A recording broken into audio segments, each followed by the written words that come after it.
Lucas et Eric investissent tous les deux dans les actions. Lucas utilise eToro pour investir dans des actions sans payer de commission. Eric doit payer une commission à sa banque à chaque fois qu'il achète ou vend une action. Lucas utilise CopyTrader pour reproduire les portefeuilles des meilleurs investisseurs en temps réel. Eric reçoit des conseils d'investissement de la part de son cousin Paul. Disque laser. Alors, comment se fait-il que Eric soit un aussi bon investisseur que Lucas? Il ne l'est pas, parce que Lucas utilise eToro et Eric ne le fait pas. Téléchargez eToro et investissez dans des actions sans payer de commission.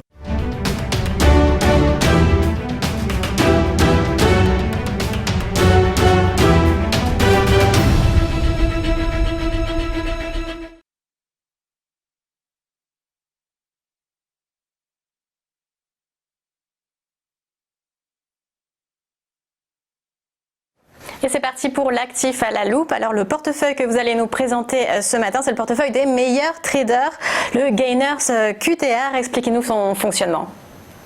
Voilà, alors le Gainers QTR, Copy Portfolio, qui a été mis en place il y a maintenant 4 ans. Donc c'est une stratégie d'investissement développée par eToro qui vise à identifier les meilleurs traders sur la plateforme, les traders les plus susceptibles de surperformer le marché, voilà, tout en maintenant un profil de risque faible.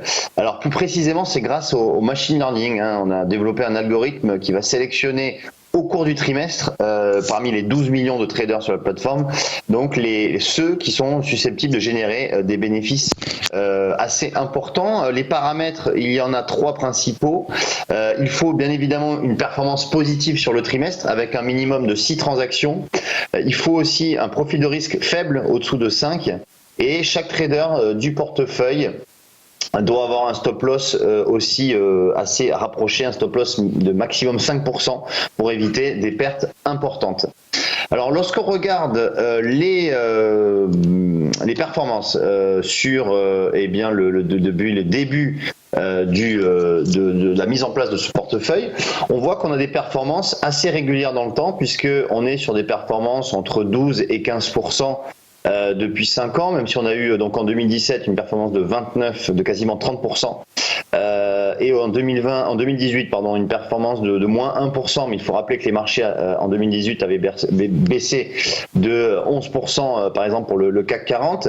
Mais ce qui est intéressant de regarder, c'est lors des phases de baisse, eh bien ce portefeuille se comporte plutôt bien, puisque quand on regarde le début de l'année en 2020, on a eu le marché par exemple au mois de mars avait baissé de 16%, et quand on regarde le portefeuille, eh bien il a baissé uniquement de 1,77% au mois de mars. Donc on a un portefeuille qui se comporte plutôt bien dans les phases de baisse.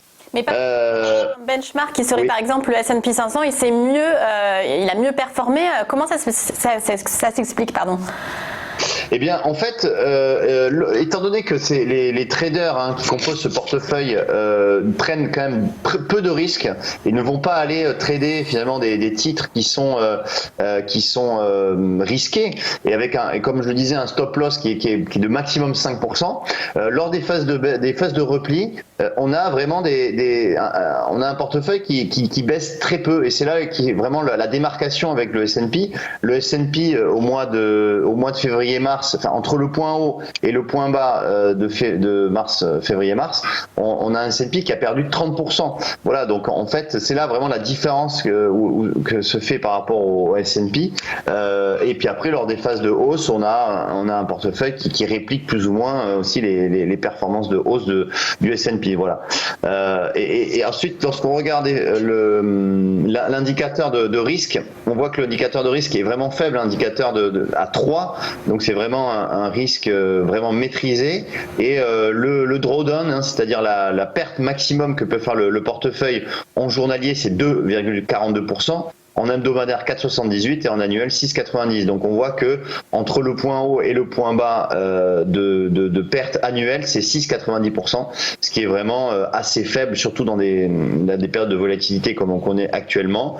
Et pour terminer, on voit qu'il y a 1661 investisseurs de la plateforme qui sont investis sur ce copy portfolio, qui représente un actif sous gestion de plus de 5 millions d'euros, puisque je le rappelle, pour investir sur ce portefeuille, il faut minimum investir 5 000 euros.